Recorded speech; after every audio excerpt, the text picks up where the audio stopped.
Cascade me, where brains go to broadcast.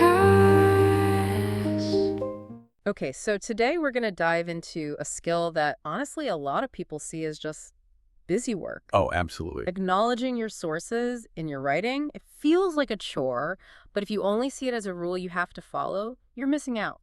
You're missing the entire point, really. Our mission today is to reframe that. We want you to see citation not as a restriction, but as a strategic tool that actually makes your work stronger. Exactly. It's about leveraging intellectual power. And there are, three main ways it really serves you as the writer? Yeah, 3 core benefits. The first one is all about credibility. Right. When you cite good sources, you're not just showing you did your homework. You are basically telling your reader, my argument is standing on the shoulders of giants. You borrow their authority to boost your own. And it's fascinating how that ties directly into the second goal, which is a bit more, practical. While avoiding plagiarism. Yes. And we need to be crystal clear about what that is. Plagiarism is taking someone else's original idea or their argument or even their specific words and passing it off as your own. And in any serious academic or professional setting, it's not a small mistake. Not at all. It's a major blow to your reputation. It can cost you a grade, a degree, even your job. So if avoiding that is just the baseline, what's the higher level benefit? The more inspiring one? That would be community participation. I mean, why are we trying to avoid being a lone wolf in the first place? Good question. By showing your sources, you're demonstrating that you're aware of the conversation that's already happening in your field, and more importantly, you're giving anyone who reads your work a map. A map to join the conversation themselves. Exactly. You become a valued contributor, not just a consumer. Okay, so if we zoom in a little on the mechanics, Yeah. all of these systems, MLA, APA, Chicago, they all rely on a pretty similar structure, right? They do. It's a 2-part system. And for a citation to be complete and useful, you absolutely need both parts. So part A is the little note inside the text itself, the in-text citation. The parenthetical reference, usually just the author's name and a page number. But doesn't that interrupt the flow? It can feel a bit clunky to read. That is an excellent point, and it's a common criticism. But the entire system is built for verifiability. That little in-text flag might feel like a speed bump, but its job is to say, hey, this specific idea came from somewhere else. And then part B, the list at the very end. The works, cited, or bibliography. That's the full address. The reason for this rigidity is simple.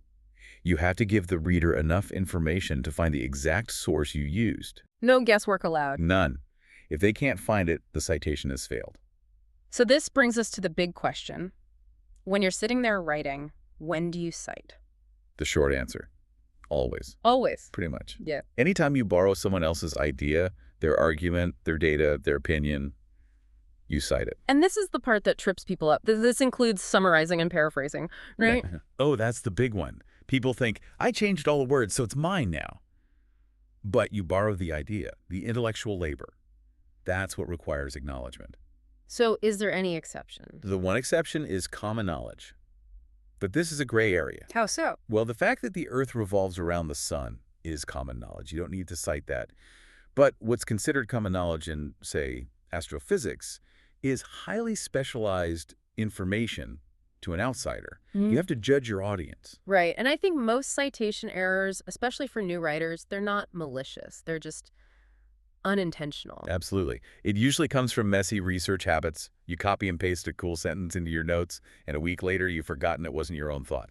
So the solution is just better organization from the start. Meticulous organization. Every time you pull something from a source, you immediately write down the author, title, publisher, date, everything. You have to keep a clear line between their ideas and your own. At the end of the day, these citation systems are really just complex reference tools. Exactly. You're not supposed to memorize them. You're supposed to know how to use them as a guide. Yeah. Your credibility as a writer really depends on it. Okay, so here's something for you to think about.